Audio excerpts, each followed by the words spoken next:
60 দিনের মধ্যে চূড়ান্ত শান্তি চুক্তিতে পৌঁছানোর লক্ষ্যে একটি রোডম্যাপ তৈরির পরও ইরানে বিমান হামলা চালালো যুক্তরাষ্ট্র। হরমুজ প্রণালীতে একটি বাণিজ্যিক জাহাজে ইরানি ড্রোন হামলার জেরে এই হামলার দাবি মার্কিন সেন্ট্রাল কমান্ডের। লক্ষ্যবস্তু করা হয় দেশটির সিরিক বন্দরের কাছাকাছি থাকা ক্ষেপণাস্ত্র ও ড্রোন মজুত কেন্দ্র এবং উপকূলীয় রাডার সাইটগুলোর উপর। এদিকে বাণিজ্যিক জাহাজে হামলার দায় স্বীকার করেনি ইরান। তেহরানের দাবি, সমঝোতা স্মারকে সইয়ের পর স্থায়ী শান্তির লক্ষ্যে কূটনৈতিক প্রচেষ্টার মধ্যে তাদের দেশে মার্কিন হামলা যুদ্ধবিরতি লঙ্ঘনের শামিল, আর তাই অঞ্চলটিতে থাকা মার্কিন লক্ষ্যবস্তুতে পাল্টা হামলার দাবিও করছে আইআরজিসি।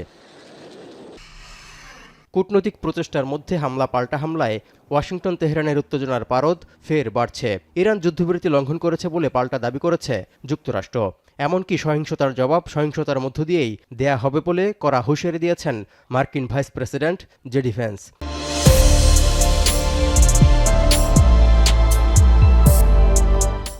এছাড়া ইরানকে কি পরিণতি ভোগ করতে হতে পারে এবং যুদ্ধবিরতি আদৌ কার্যকর আছে কিনা সাংবাদিকদের এমন প্রশ্নের জবাবে কঠিন পদক্ষেপ নেওয়ার ইঙ্গিত দিলেন প্রেসিডেন্ট ডোনাল্ড ট্রাম্পও।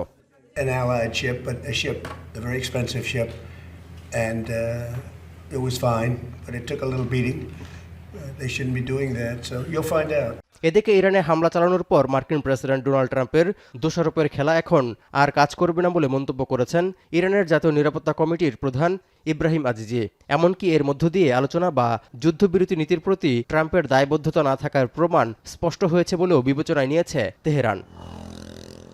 পাকিস্তানের মধ্যস্থতায় গত 17 জুন 14 দফা সমঝোতা স্মারকের অধীনে শত্রুতা অবসানে সম্মত হয় যুক্তরাষ্ট্র ও ইরান। এরপর স্থায়ী শান্তি চুক্তিতে পৌঁছানোর লক্ষ্যে সুইজারল্যান্ডে একটি রোডম্যাপও তৈরি হয়। এর আওতায় 60 দিনের জন্য কোনো ধরনের ফি বা টোল ছাড়াই হরমুজ প্রণালীতে বাণিজ্যিক জাহাজ চলাচল নিশ্চিতে সম্মত হয় ইরান। এর মধ্যেই হামলা পাল্টা হামলায় দুদেশের মধ্যে স্বাক্ষরিত অন্তর্বর্তীকালীন শান্তি চুক্তির ভবিষ্যৎ নিয়ে শঙ্কা দেখা দিয়েছে। তৌহিদুর রহমান, এখন বিশ্ব।